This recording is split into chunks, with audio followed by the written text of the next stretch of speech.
Hello everyone, स्वागत है आप सभी का आपके पसंदीदा channel mission HPPSC with APK।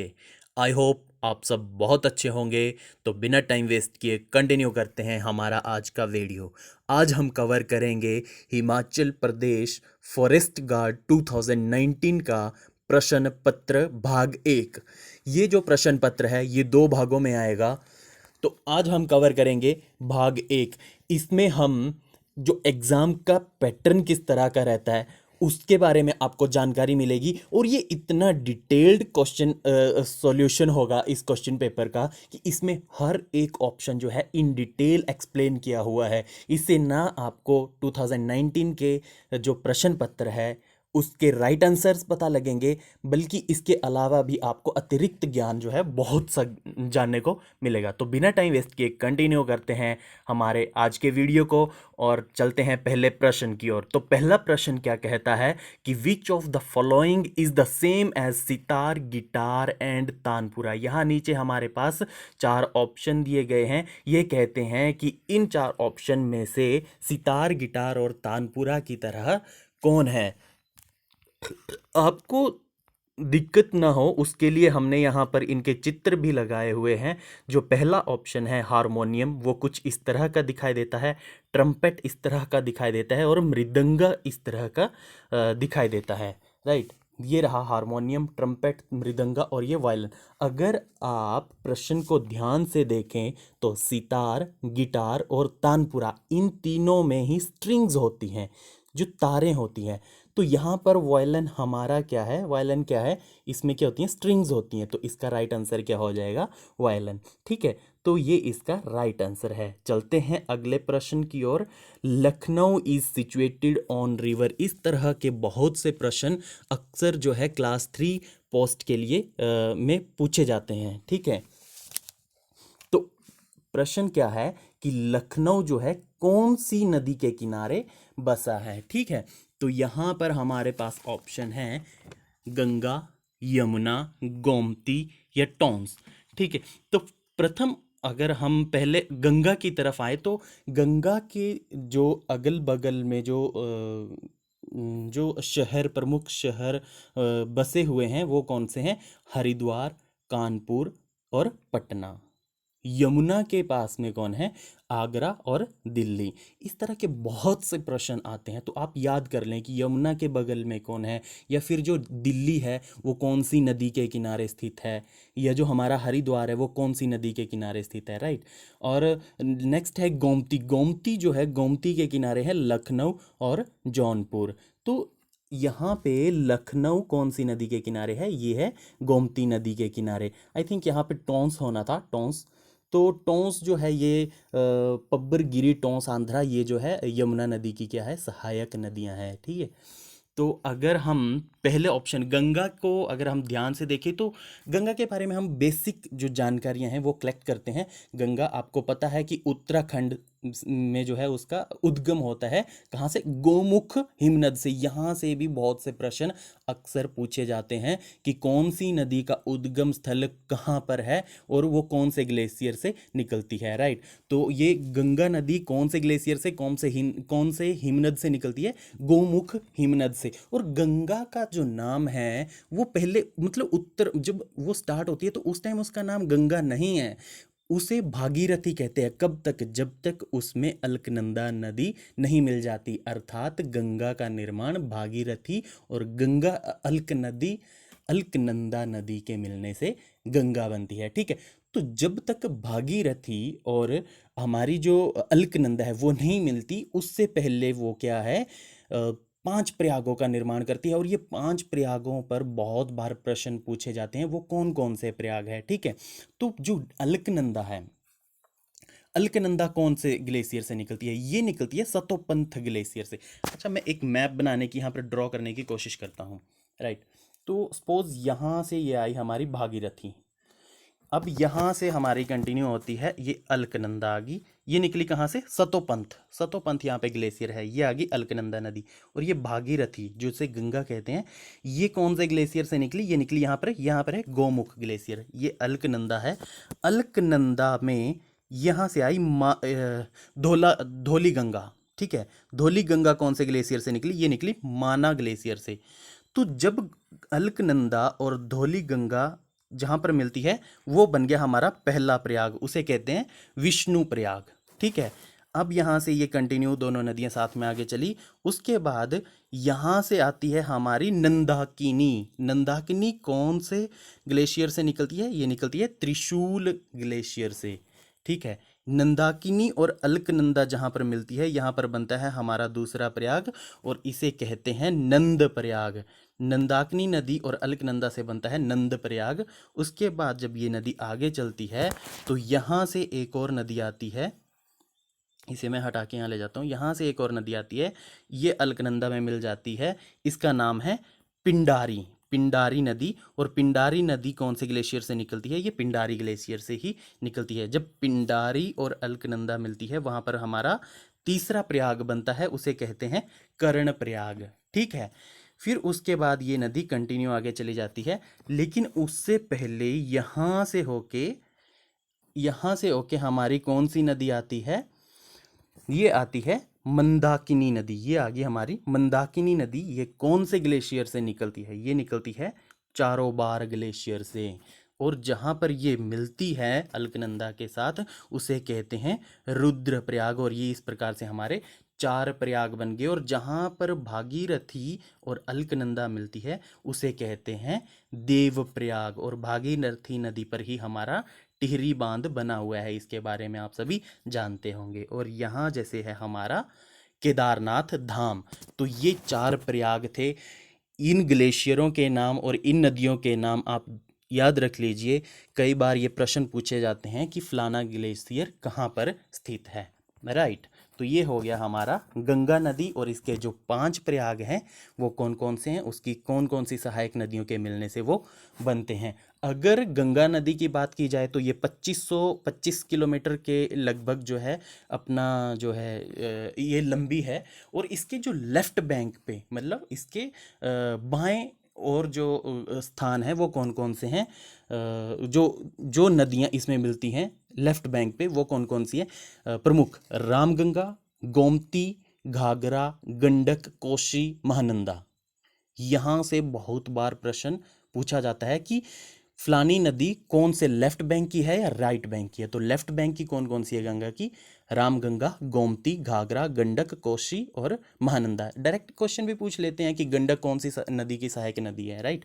और राइट बैंक में कौन कौन सी है गंगा की? यमुना, टोंस, दामोदर इत्यादि, ठीक है। तो ज़्यादा डिस्कस नहीं करेंगे। नेक्स्ट यमुना है। यमुना के बारे में अगर हम जाने तो यमुना जो है सबसे बड़ी सहायक नदी है इसकी गंगा की। और ये यमुनोत्री ग्लेशियर से निकलती है और ये इलाहाबाद के पास जो है गंगा में मिल जाती है, right.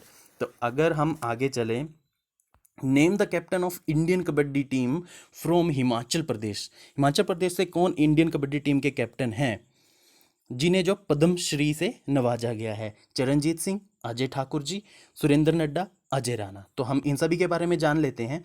Right answer I think आप सबको पता ही होगा, लेकिन चरणजीत सिंह कौन थे, ठीक है। तो Charanjit Singh won the gold medal in 1964 summer Olympic eight Tokyo Japan, ठीक है। जब 1964 में समर ओलंपिक हुए थे टोक्यो जापान में, उस टाइम इन्होंने गोल्ड मेडल जीता था वहाँ पे, ठीक है। तो इनके बारे में भी पता होना चाहिए। बेसिकली जो है मैडी हमीरपुर के हैं, हिमाचल प्रदेश उन्ना में है ये मैडी। उस टाइम ये पंजाब में हुआ करता था, राइट। आपको पता है ये 1966 में जो लोअर हिमाचल है उसका मर्ज हुआ था, ये आपको हिस्ट्री में पता होगा। ये also von a silver medal in 1962 Asian games में भी इन्होंने सिल्वर मेडल। नेक्स्ट है जो राइट आंसर है अजय ठाकुर जी है। ये क्या कहते हैं कि Ajay Thakur was part of the national team which von 2016 kabaddi world cup and gold medal in, ये आ गया ये यहाँ पे कि 2016 का जब वर्ल्ड कप जीता था उसके ये क्या थे? कैप्टन थे, ठीक है। तो इन्हें जो है 2019 में अर्जुन अवार्ड और पद्मश्री अवार्ड से नवाजा गया है। सुरेंद्र नड्डा कौन थे? ये बेसिकली हरियाणा के हैं। और ये जब 2016 में जो है कबड्डी वर्ल्ड कप जीता था उस टाइम उसके ये क्या थे? एक मेंबर थे या, ठीक है। तो नेक्स्ट है अजय राणा जी। अजय राणा जी ये टिपरी कांगड़ा से हैं बेसिकली, और ये क्रिकेटर हैं। तो राइट आंसर आपको पता चल गया, ये है अजय ठाकुर जी।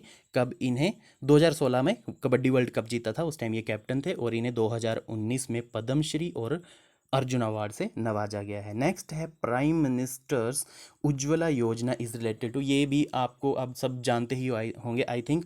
तो प्रधानमंत्री जो उज्ज्वला योजना है, इसके अंतर्गत आपको पता ही है कि जो फ्री एलपीजी गैस जो है गरीब महिलाओं को, बीपीएल फैमिलीज़ को बांटी जाती है। और इसका जो टैग लाइन थी वो थी स्वच्छ ईंधन बेहतर जीवन। ठीक है। तो ये लॉन्च कब हुई थी? ये हुई थी 1 मई 2016 को। ये बेसिक यहाँ से भी प्रश्न पूछ लिए जाते हैं कि फलानी स्कीम कब लॉन्च हुई है। ठीक है, राइट। नेक्स्ट हमारे पास एक सीरीज़ है, find the odd one out in 16, 25, 36, 72। अगर आपको बेसिक मैथ्स की नॉलेज है, वैसे तो होनी चाहिए, क्योंकि बेसिक मैथ्स से बहुत से प्रश्न पूछे जाते हैं। तो यहाँ पे क्या बोलता है कि इन अंकों में से कौन सा आपको डिफरेंट लग रहा है। अगर आप ध्यान से देखें तो 16 क्या है? परफेक्ट स्क्वायर है। किसका? 4 का।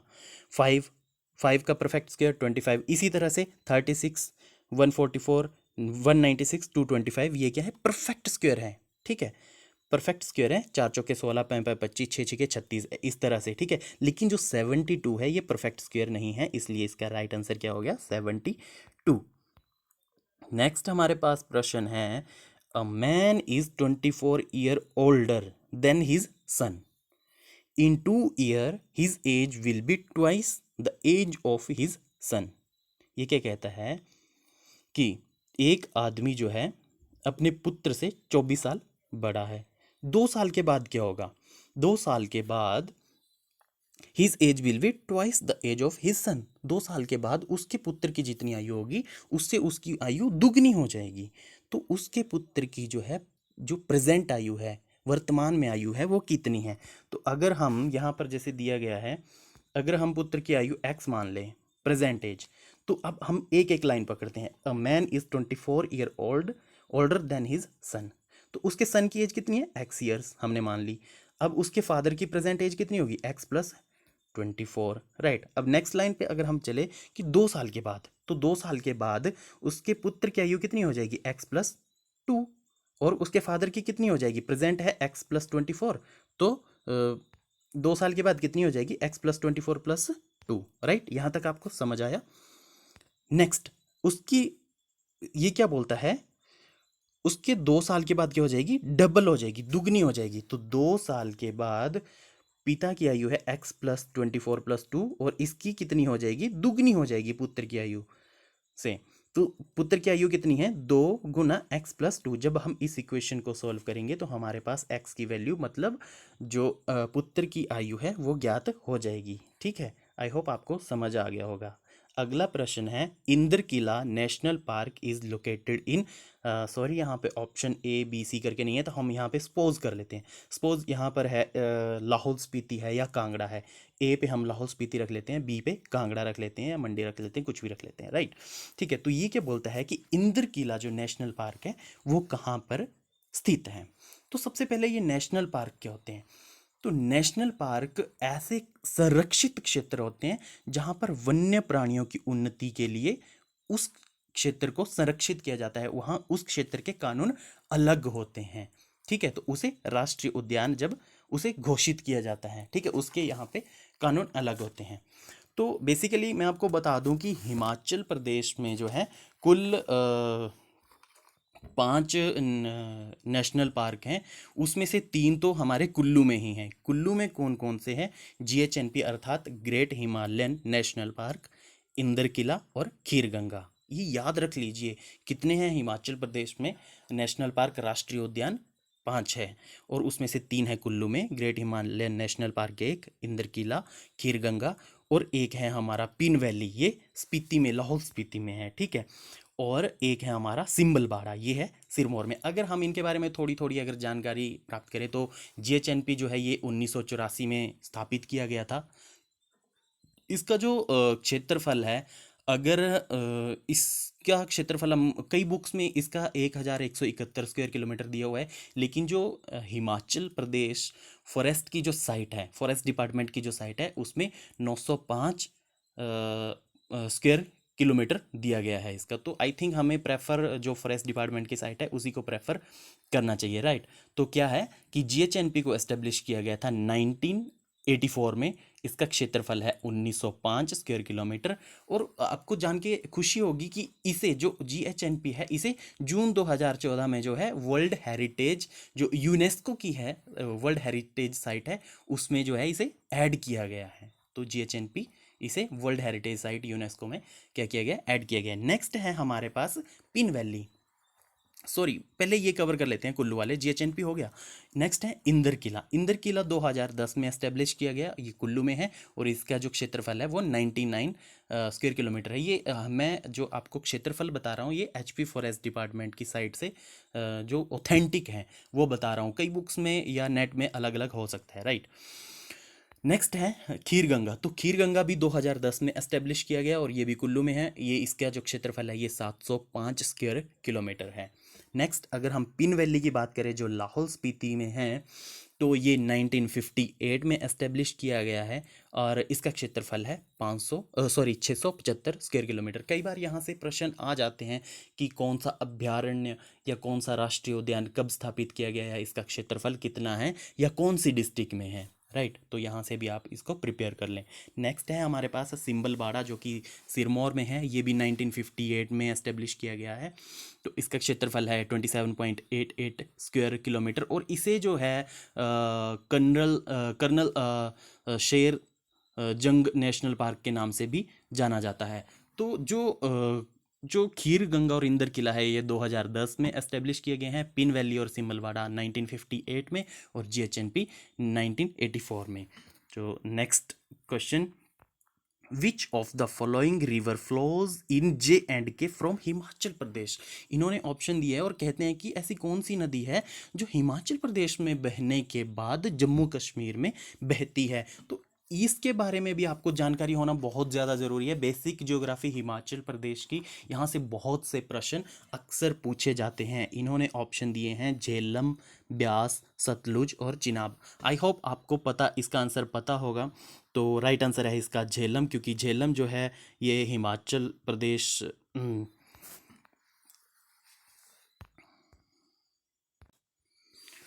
झेलम का आपको पता ही है कि झेलम जो है हिमाचल प्रदेश में बहती ही नहीं है, ये जे एंड के से होके ही बहती है। तो झेलम के अगर झेलम के बारे में अगर हम जानकारी प्राप्त करें तो ये कश्मीर वैली से निकलती है, बैरीनाग से, बैरीनाग झरना स्प्रिंग से। तो नेक्स्ट हमारे पास है ब्यास। ब्यास के बारे में भी आपको पता होगा कि ब्यास बेसिकली जो है रोहतांग दर्रे से निकलती है। इसकी जो कुल लंबाई है वो 460 किलोमीटर है, जो कि इसमें से हिमाचल प्रदेश में 256 किलोमीटर की ये दूरी तय करती है। और इसकी जो प्रमुख सहायक नदियां हैं, यहाँ से बहुत बार प्रश्न पूछा जाता है जी, इसकी जो प्रमुख सहायक नदियां हैं वो है अपनी पार्वती, सैंज, बाणगंगा। बाणगंगा हमारे कांगड़ा फोर्ट के बगल में ही आप देख सकते हैं उसे। पार्वती होगी हमारी कुल्लू के पास में ही, ठीक है। फिर सैंज, तीर्थन इसके नाम से वन्य अभ्यारण्य भी है। फिर उल है अपनी जोगिंद्रनगर बरोट वैली से आती हुई कांगड़ा से, बनेड़, फिर इस तरह की जो है बाणगंगा इत्यादि, ये इसकी ब्यास की सहायक नदियां हैं। जो ब्यास है ये यहाँ पर कुल्लू से निकलती है, ये रही यहाँ से, और मंडी में ये बजोरा से एंटर करती है और मंडी को छोड़ के ये संधोल से छोड़ के यहाँ से कांगड़ा में चली जाती है, राइट। अगर हम नेक्स्ट ऑप्शन की बात करें तो ये है सतलुज। सतलुज जो है राक्सताल तिब्बत से निकलती है, मानसरोवर झील से। यहाँ पे आप इसका मैप भी देख सकते हैं, ये रहा, ठीक है, ये रहा, माफ़ कीजिएगा, ये रहा। तो ये हिमाचल प्रदेश में कहाँ से एंटर करती है, सिपकी दर्रे से ये एंटर करती है, ठीक है। तो सतलुज जो है कुल 1448 किलोमीटर की लंबाई तय करती है, उसमें से 320 किलोमीटर एचपी में तय करती है। इसकी सहायक नदियों में से प्रमुख है बसपा, स्पीति और नोगली इत्यादि, राइट। नेक्स्ट हमारे पास ऑप्शन है चिनाब। तो चिनाब को अगर आप ध्यान से देखें तो ये है हमारी चिनाब, ये चंद्रा और भागा के मिलने से तांदी पे ये चंद्रभागा बनती है, चिनाब बनती है। चिनाब कही जाती है सूरज ताल और चंद्रताल से होके इसका जल निकलता है, राइट। उसके बाद ये कहाँ जा रही है? चंबा में जा रही है, और चंबा में जाने के बाद ये कहाँ जा रही है? जम्मू कश्मीर में। तो इसका राइट आंसर क्या हुआ हमारा? हिमाचल प्रदेश में बहने के बाद जम्मू कश्मीर में कौन सी नदी फ्लो कर रही है? हमारी चिनाब, जो यहाँ पे ऑप्शन दिए गए हैं, ठीक है। आई होप आपको समझ आ गया होगा। नेक्स्ट है जीएसटी मीन्स। अब इसके बारे में ये बहुत कॉमन हो गया है, इसका आप सभी को पता ही होगा कि जीएसटी की फुल फॉर्म क्या है। तो ये है गुड्स एंड सर्विसेज टैक्स। तो सी इसका राइट आंसर है। नेक्स्ट क्वेश्चन है which district of Himachal Pradesh has the highest density of population. इसमें जो ऑप्शन दिए गए हैं, कई बार highest district of Himachal Pradesh पूछा जाता है, लेकिन उसमें जो हाईएस्ट होती है एक्चुअल में वो नहीं होती है। तो आपको सभी की जो है पता होनी चाहिए। मैं फिलहाल आपको जो हाईएस्ट 3 है, तो हाईएस्ट में सबसे टॉप में है हमीरपुर की है 406 पर्सन पर स्क्वायर किलोमीटर। सेकंड जो है, सेकंड पे हमारे सेकंड नंबर पे आता है हमारी डिस्ट्रिक्ट 338, ये है ऊना की 338 पर्सन पर स्क्वायर किलोमीटर। थर्ड नंबर पे जो थर्ड हाईएस्ट डेंस डिस्ट्रिक्ट है वो है बिलासपुर 327 पर्सन पर स्क्वायर किलोमीटर, राइट। और जो लीस्ट, जो सबसे कम है, सबसे कम कौन है? लाहौल एंड स्पीति। ये कितने? 2 पर्सन पर किलोमीटर, ठीक है। और सेकंड लीस्ट है किन्नौर, राइट। किन्नौर में 13 बंदे प्रति स्क्वायर किलोमीटर पे रहते हैं, ठीक है। तो राइट आंसर है इसमें हाईएस्ट डेंसिटी किसकी है? हमीरपुर की है। Next, change the gender. इसमें आपने जेंडर चेंज करना है, इसके लिए आपको आपकी वोकेबलरी अच्छी होनी चाहिए। तो इसमें क्या दिया गया है? कोल्ट है। कोल्ट क्या होता है? कोल्ट बछड़ा होता है। तो और इसका जो ऑपोजिट होगा वो क्या होगा? फिली बछड़ी होती है, राइट। तो यहाँ पे सभी के हमने ऑप्शन लिख रखे हैं। डो का बक है। बक क्या होता है? हिरन, ठीक है। तो हिरन का हो गया डो, हिरनी, ठीक है। नेक्स्ट है सुअर होता है, सॉरी सुकरी जो लेडी सुअर है, राइट। तो इसका क्या हो गया? बोर। इसका जेंडर चेंज होगा, बोर। बी आपको पता है मक्खी होती है। मक्खी का नर मक्खी क्या कहते हैं? ड्रोन कहते हैं, राइट। और इसका हमने आंसर बता ही दिया। कोल्ट का क्या राइट आंसर होगा? फिलिंग। नेक्स्ट है I saw a dash of lion in the forest.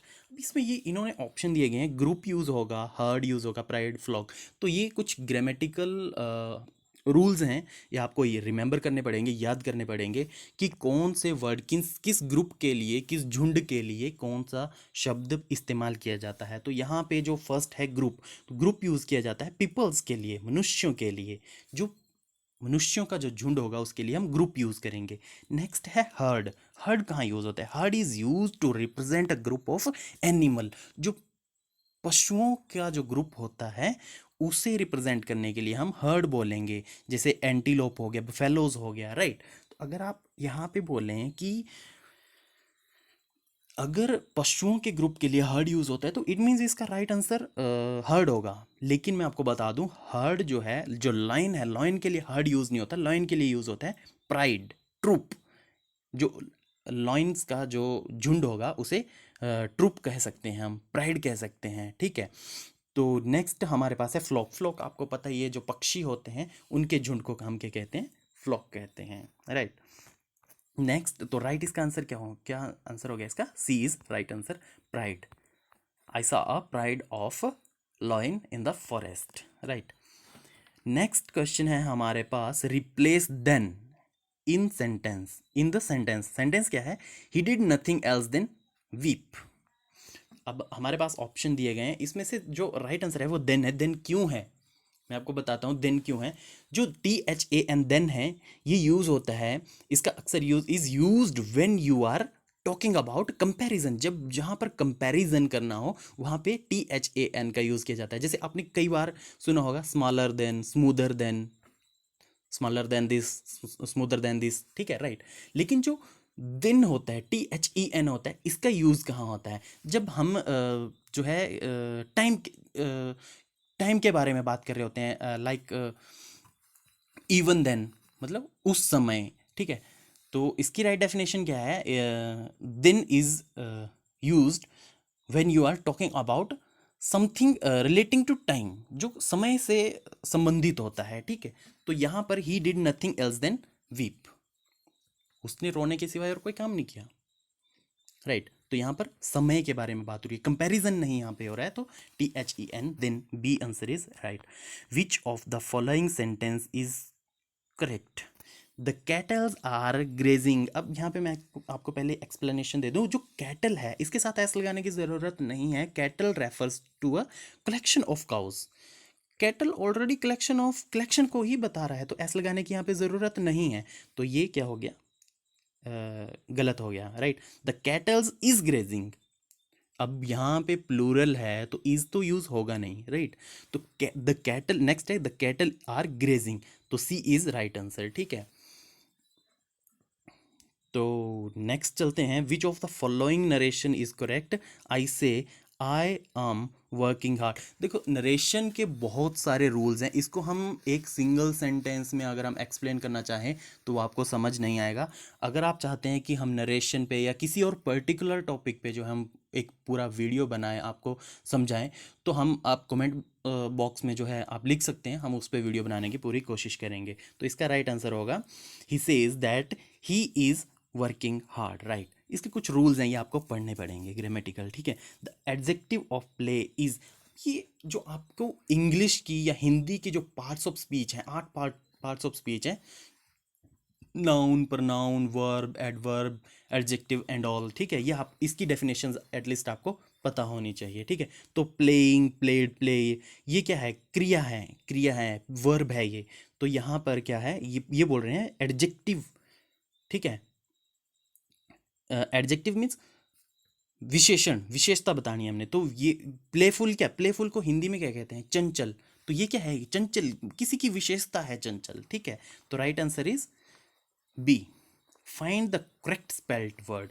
अब ये इसमें कोई रॉकेट साइंस नहीं है, आपको स्पेलिंग्स का नॉलेज होना चाहिए, ये आपको खुद ही प्रिपेयर करना पड़ेगा। तो बुके की राइट स्पेलिंग सी है, C is the right answer. The antonym of bold is, तो ये भी आपको वर्ड मीनिंग कुछ पता होने चाहिए। तो इसमें हमने सभी के एंटोनिम मतलब विपरीतार्थक शब्द है, ठीक है। तो आइडल, आइडल का एनर्जेटिक, ये होता है आलसी। और एनर्जेटिक आपको पता ही है क्या होता है? एनर्जेटिक आप समझते होंगे। चीप क्या होता है? सस्ता, एक्सपेंसिव, महंगा, ठीक है। फुलिश मतलब मूर्ख, और फुलिश का क्या हो जाएगा? वाइज, सेंसिबल, ठीक है। तो जो बोल्ड होता है ये होता है बहादुर, और टिमिड क्या हो गया? डरपोक, ठीक है। तो इसका ऑपोजिट क्या हो जाएगा? Timid is right answer, D is right answer. The synonym of, synonym क्या होता है? पर्यायवाची शब्द, ठीक है, उसके सिनोनिम। तो गुड का हो गया fine, how are you, I am good, या हम फाइन, ठीक है। तो अगली, बी है अगली, अगली का अनअट्रैक्टिव भी हो सकता है, और अगली जैसे बुरा होता है तो ईविल भी बुरा ही होता है, तो इसमें बी आंसर भी राइट होना था। और बैड जो है, बैड भी बुरा होता है, तो ये भी सी भी राइट आंसर है वैसे इसमें। लेकिन देख लो, दोनों इसमें राइट है, राइट, जो ग्रामेटिकली हो अगर देखें तो। नेक्स्ट है हमारे पास स्मार्ट। स्मार्ट का आपको पता है, स्मार्ट सुंदर, या मतलब क्लेवर जो बंदा होता है, इंटेलिजेंट जो बंदा होता है, उसे हम स्मार्ट कहते हैं, ठीक है। तो नेक्स्ट क्वेश्चन है, find the adverb in the story is well written, ठीक है। अब आपने, एडवर्ब क्या होता है? एडवर्ब होता है वर्ब, एडवर्ब क्रिया विशेषण, क्रिया की विशेषता। यहाँ पे क्रिया क्या हो रही है? रिटन, रिटन इज क्रिया, ठीक है। लेकिन इसमें जो क्रिया की विशेषता हो रही है वो कहाँ से हो, किससे पता लग रहा है हमें? वेल से पता लग रहा है, मतलब अच्छे तरीके से, ठीक है।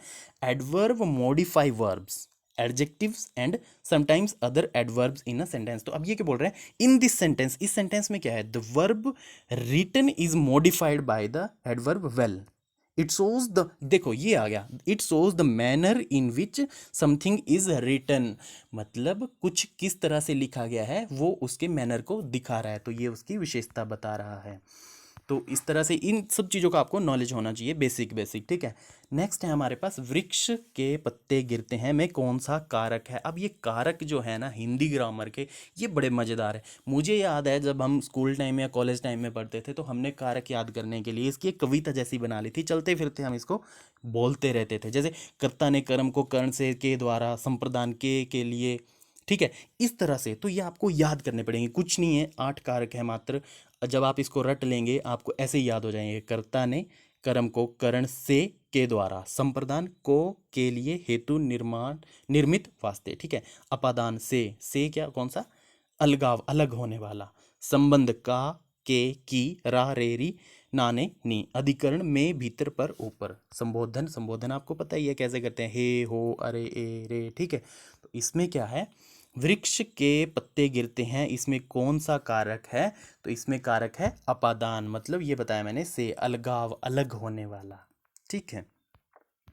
नेक्स्ट है हमारे पास नीलकमल में समास कौन सा है। अब समास का भी आपको ज्ञान होना चाहिए, समास बहुत ज़्यादा ज़रूरी है। तो मैं आपको बता दूं, बेसिकली ऐसे ही बता दूं बेसिक जैसा, कि समास जो है, समास क्या होता है, समास होता है कम से कम शब्दों में अधिक से अधिक भाव जब हम प्रकट कर सकते हैं उन्हें समास कहते हैं। और समास बेसिकली जो है यहाँ पे लिखा हुआ है कि 6 समास के 6 भेद हैं, ठीक है, 6 इसके प्रकार हैं। तो कौन कौन से हैं, अव्ययी भाव, तत्पुरुष, कर्मधारय, द्विगु, द्वंद्व, बहुब्रीय। अब कैसे पता चलेगा कि कौन सा समास क्या है, ठीक है।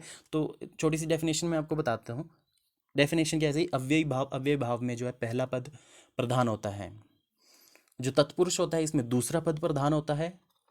जो द्वंद्व होता है इसमें दोनों ही पद प्रधान होते हैं। और जो बहुब्रीय है इसमें ना पहला पद प्रधान होता है ना दूसरा पद प्रधान होता है, कोई तीसरा ही प्रधान होता है। जैसे लंबोदर है तो इसमें ना पहला प्रधान है ना दूसरा प्रधान है। लंबा है उधर जिसका, वो कौन है, श्री गणेश जी, ठीक है। नीलकंठ, नीला है कंठ जिसका, वो कौन है, कोई तीसरा ही निकल के आ रहा है, वो है भगवान विष्णु जी। द्वंद्व, द्वंद्व में दोनों पद प्रधान है, मतलब गाय बैल, तो दोनों ही प्रधान है, ठीक है। द्विगु में क्या होता है, द्विगु में पूर्व पद संख्या बोधक होता है। आपको जैसे ही आप वर्ड को रीड करेंगे आपको पता चल जाएगा कि इसमें संख्या जैसी आ रही है। जैसे पंच तत्व हो गया, पंच में क्या आ रहा है, पंच तत्व में क्या आ रहा है, पंच आ रहा है। त्रिफला में त्रि आ रहा है, त्रिलोक में त्रि आ रहा है, 3, ठीक है। जो कर्मधारय होता है, कर्मधारय में जो पहला पद होता है वो उपमान होता है और दूसरा उपमेय होता है। अब बोलेंगे यार सर ये उपमान उपमेय ये क्या चीज़ है, तो उपमान वो होता है जिसकी तुलना की जाती है और उपमेय वो होता है जिसके साथ तुलना की जाती है। जैसे चंद्रमुख, ठीक है, तो चंद्रमा के समान है मुख जिसका, तो यहाँ पे क्या है, उपमान मतलब जिसकी तुलना की जा रही है एक दूसरे के साथ, ठीक है, तो उसे कहते हैं कर्मधारय। तत्पुरुष, इसमें दूसरा पद प्रधान होता है, अव्ययी भाव में पहला पद प्रधान होता है, ठीक है। तो आई होप आपको यहाँ पे जो नीलकमल है इसमें ये कर्मधारय क्यों है, ठीक है, राइट आंसर कर्मधारय क्यों है, इसका आपको पता चल गया होगा। इसमें क्या हो रही है, क्या हो रही है, तुलना हो रही है। नेक्स्ट हमारा है घोड़ा तेज दौड़ता है, इसमें तेज क्या है। अब मैंने आपको थोड़ी देर पहले ही बताया जो हिंदी के पार्ट्स ऑफ स्पीच है, तो इसमें क्या है, तेज में क्या हो रही है, एक विशेषता बताई जा रही है। घोड़ा तेज दौड़ रहा है, इसमें ये घोड़े की विशेषता है, ठीक है। तो यहाँ पे अगर ऑप्शन दिए गए हैं निजवाचक, विशेषण, समूहवाचक, क्रिया विशेषण, तो ये क्या है, जो निजवाचक है ये सर्वनाम का, जो संज्ञा सर्वनाम उनके आगे को भेद है, तो निजवाचक जो है ये सर्वनाम का एक भेद है। ये निजवाचक क्या कहता है कि जिन शब्दों में काम करने वाले व्यक्ति के साथ अपनापन प्रकट होता है उसे निजवाचक सर्वनाम कहा जाता है। जैसे स्वयं, खुद, अपना, हमारा, ये क्या है, निजवाचक शब्द हैं। अब विशेषण क्या होता है इसके बारे में मैंने आपको बता दिया, संज्ञा या सर्वनाम की जो विशेषता बताता है उसे विशेषण कहते हैं। तो यहाँ पे घोड़े की विशेषता बता रहा है कौन, तेज, कि घोड़ा कैसे दौड़ता है, तेज दौड़ता है, ठीक है। नेक्स्ट है समूहवाचक। समूहवाचक आपने संज्ञा के भेद पढ़े होंगे, तो जिसका इस्तेमाल जो है वस्तुओं के समूह को परिभाषित करने के लिए किया जाता है उसे समूहवाचक कहते हैं, ठीक है, समूहवाचक संज्ञा कहते हैं। नेक्स्ट है क्रिया विशेषण, जो क्रिया की विशेषता को प्रकट करता है उसे क्रिया विशेषण कहते हैं। इसके बारे में हम थोड़ी देर पहले एक एग्जांपल देख चुके हैं। नेक्स्ट है नीना और रीना।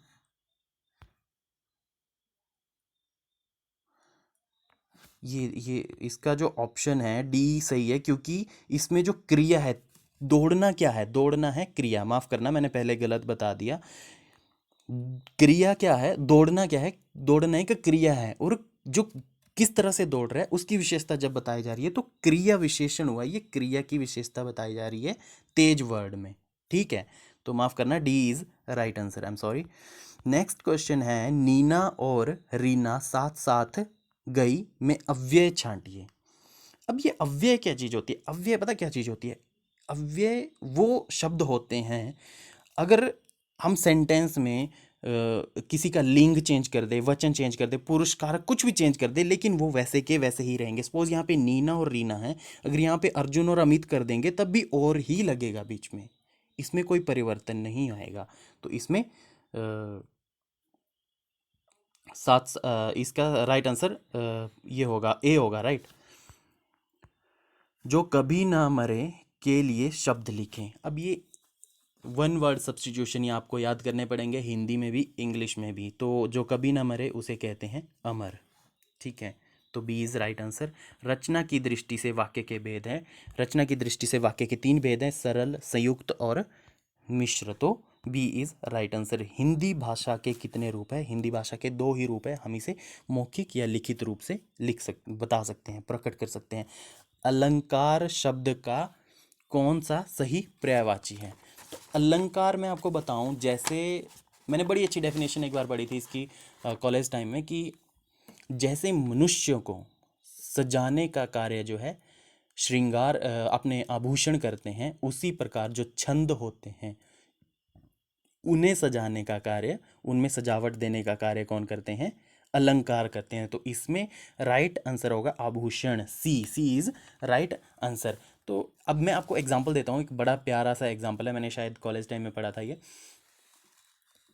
मुदित महीपति मंदिर आए, सेवक सचिव सुमंत बुलाए। अब अगर आप इसे देखें तो अलंकार कुछ इसी तरह के, अलंकार के 14 भेद हैं, ये अलग अलग हैं, इनकी डिटेल में हम नहीं जाएंगे। तो इसमें जो है पहली लाइन में म बार बार आ रहा है, दूसरी लाइन में स बार बार आ रहा है। तो इससे क्या हो रहा है कि बड़ी सुंदर सी, मतलब पढ़ने का मजा आ रहा है या सुनने का मजा आ रहा है।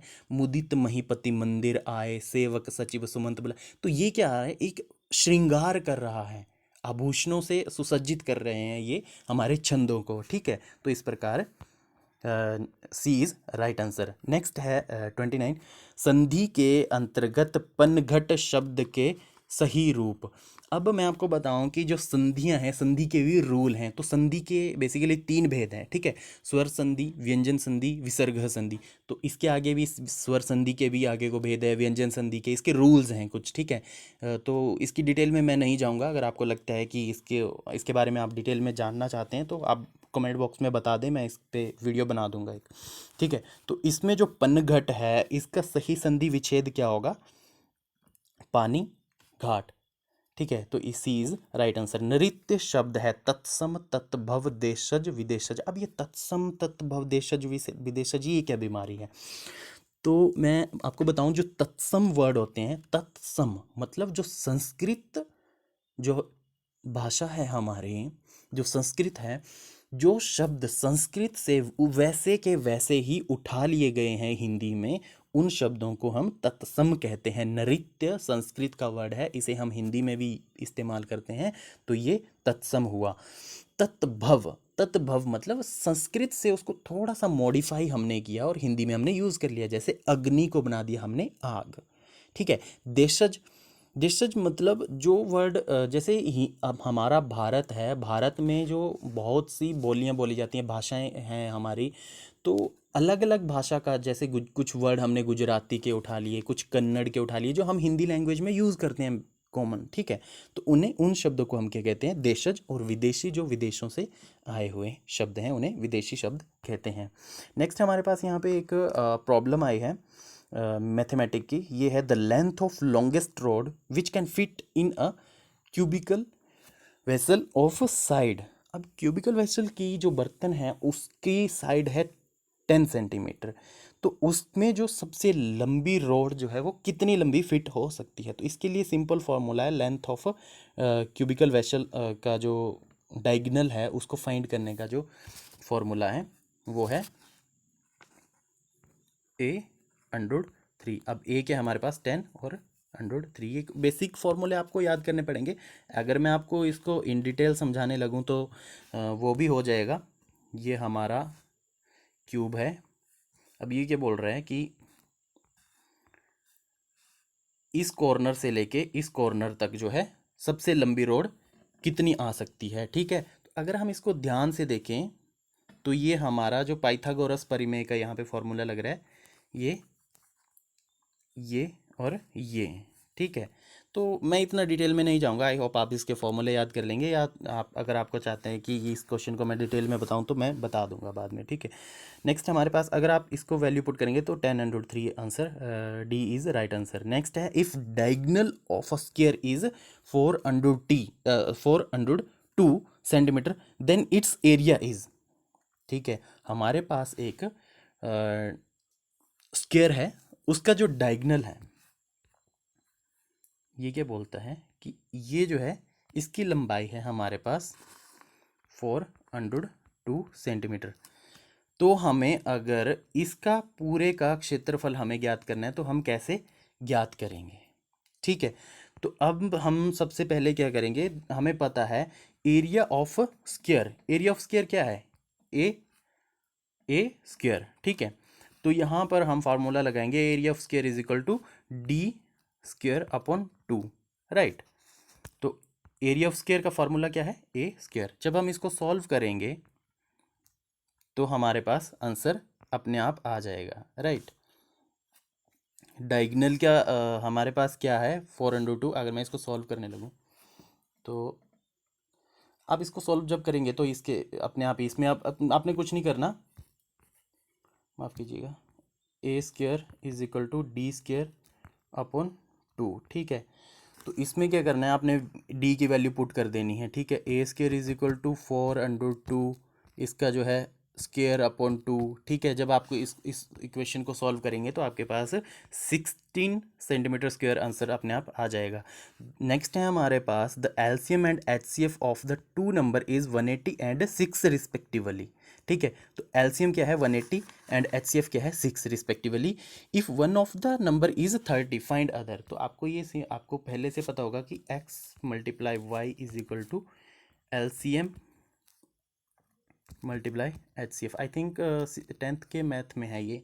ठीक है, तो जब यहाँ पे हम एक की वैल्यू पुट करेंगे, सपोज हमारे पास x की वैल्यू नहीं दी गई है, y की वैल्यू हमने पुट कर दी, कितनी है 30। एलसीएम है हमारे पास 180 मल्टीप्लाई बाय 6। अगर हम 30 को दूसरी साइड ले जाएंगे तो ये क्योंकि मल्टीप्लाई में है तो ये बट्टा में जाएगा। ठीक है, तो ये आ गया 30, 0 0 कैंसिल 1 और ये आ गया 6, 6 is the 36, 36 is the right answer. ठीक है, B is right answer. Next है हमारे पास the line segment joining points -3 and -4। इस तरह से हमारे पास ये कुछ पॉइंट्स दिए गए हैं। इसमें भी हम बेसिकली हम शायद हमने क्लास 9th में ये पढ़ा हुआ है, तो इसमें ये फॉर्मूला लगेगा। ये फॉर्मूले आपको याद करने पड़ेंगे। इसमें वैल्यू अगर हम पुट करेंगे तो राइट आंसर हमारे पास 3:1 आ जाएगा। ठीक है, इतनी डिटेल में हम नहीं जाएंगे। नेक्स्ट है if mean is 75 median is 60 then mod is a.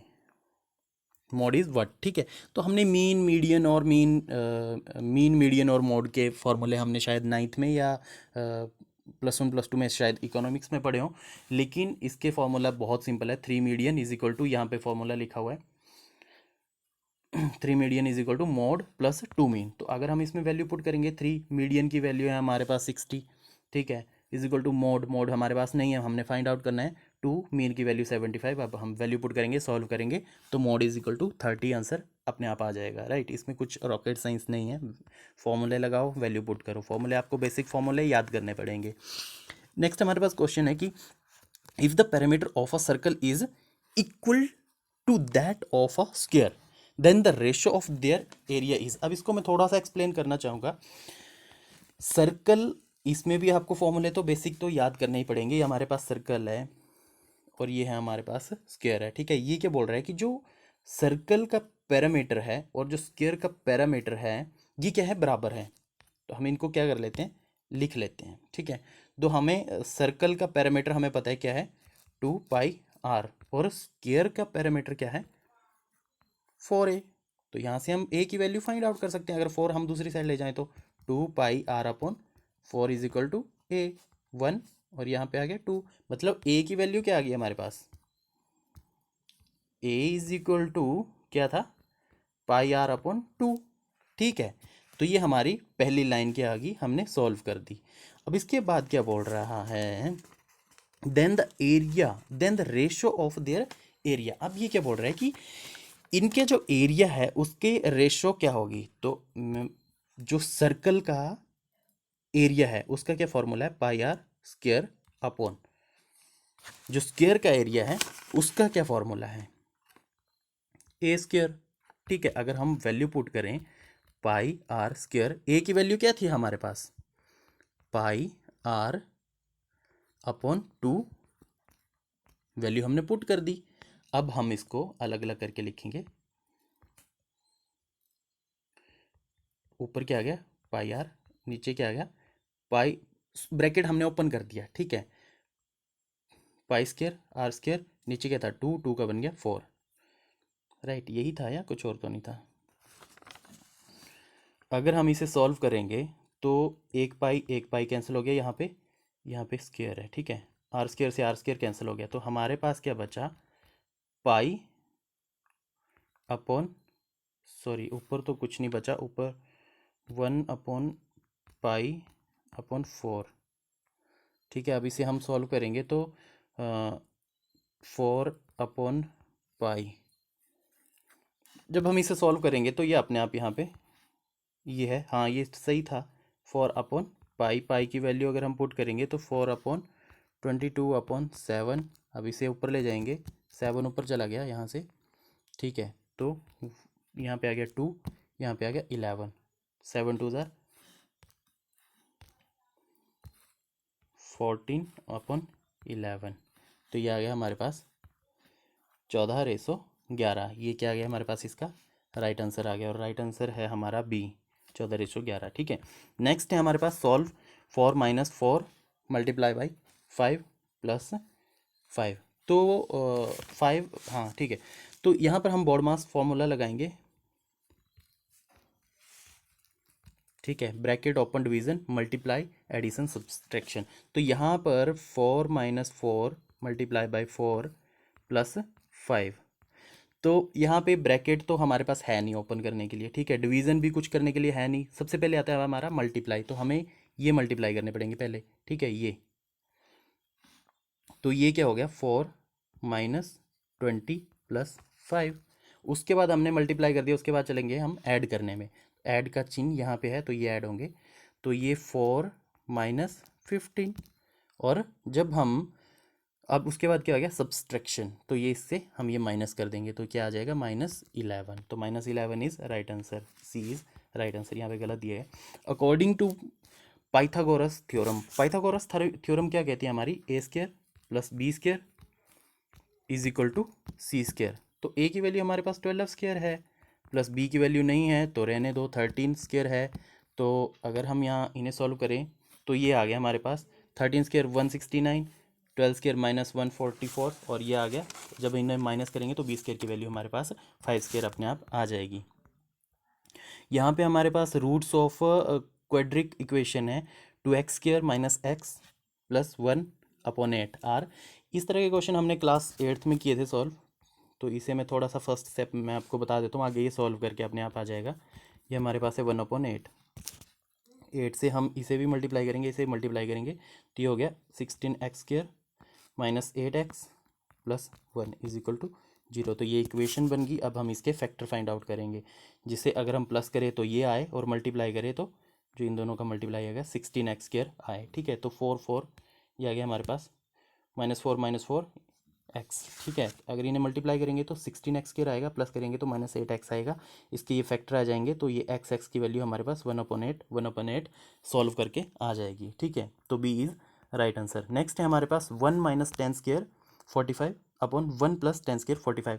अब आपने क्लास 10th में ट्रिग्नोमेट्री के क्वेश्चन होते थे, अगर आपने ध्यान से पढ़ा होगा तो टेंजेंट 45 की वैल्यू कितनी होती है, 1।